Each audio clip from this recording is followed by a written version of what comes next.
Next, a speaker who is the recipient of the 2019 Next Generation Award, which is part of the Prince Claus Fund's commitment to supporting young people under the age of 35 for their outstanding contributions in the field of culture and development. She's a writer from Ecuador. She's also a poet, a novelist, whose writing, the committee finds, makes us confront the most hidden, taboo parts of our lives. She's the author of poetry, a short story collection, and 3 novels. Her name is Mónica Ojeda Franco, and she is being recognized for her strong and innovative voice that expresses powerful truths about the troubling environment and painful experiences of the young generation, for her unflinching exploration of the underbelly of human existence, and for boldly mapping out her own aesthetic and intellectual path, as well as inspiring next-generation writers to fearlessly shape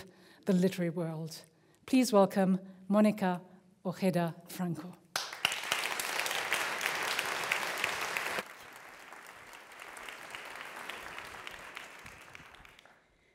Thank you all. I'm so honored to be here with all my company friends, Laureate friends.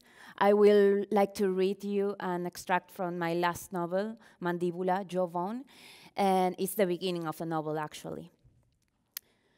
Abrió los párpados y le entraron todas las sombras del día que se quebraba. Eran manchas voluminosas, la opacidad es el espíritu de los objetos, decía su psicoanalista, que le permitieron adivinar unos muebles maltrechos y, más allá, un cuerpo fantasmado fregando el suelo con un trapeador para hobbits.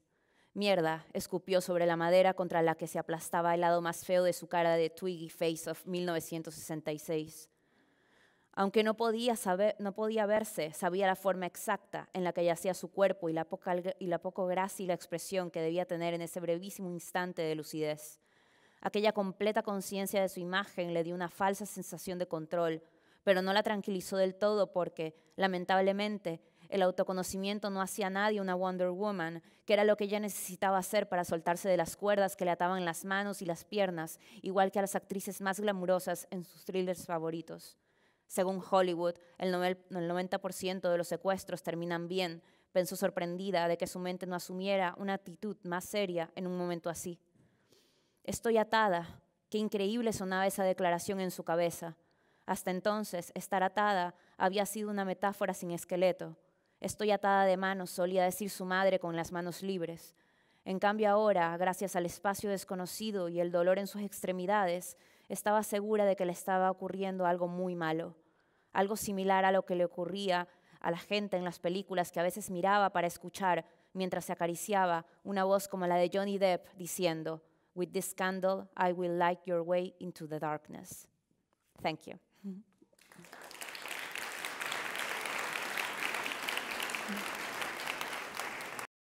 Mónica Ojeda Franco reading for us a passage from one of her books, and I'm glad that I'm not having to do the translation on this one.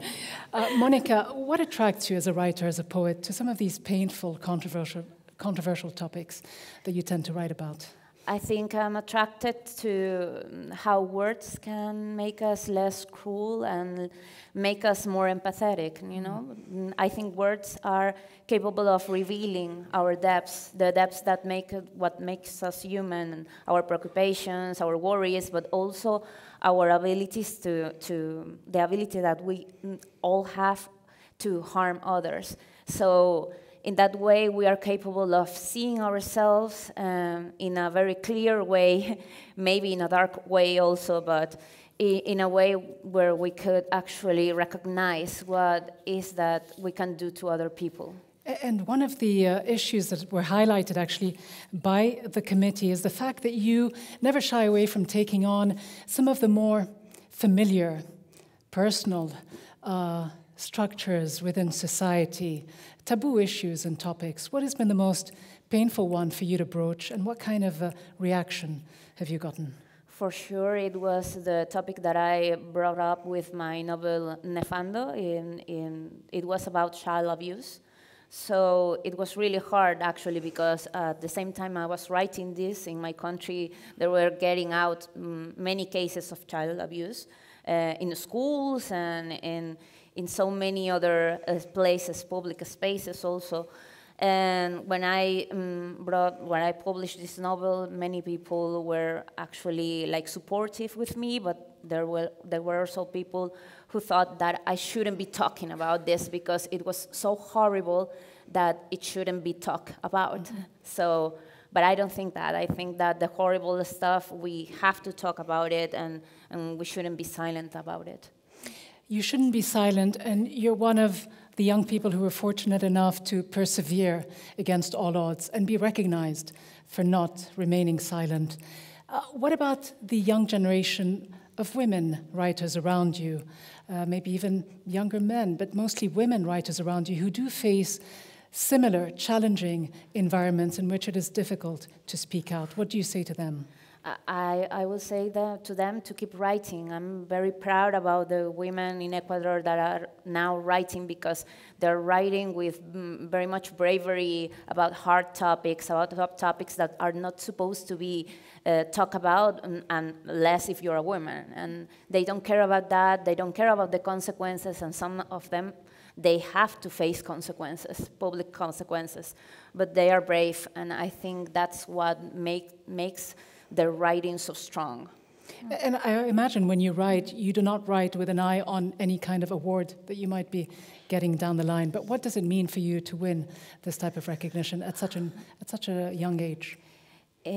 For me, it means the opportunity to keep writing, because writing is so hard. In the Spanish world is really hard.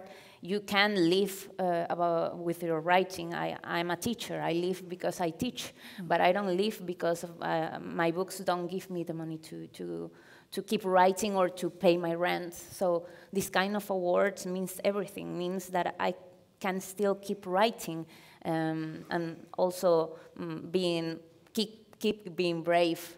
And keep showing the way to others and being a role model. Mónica Ojeda Franco, congratulations and thank you so much. Thank you so much.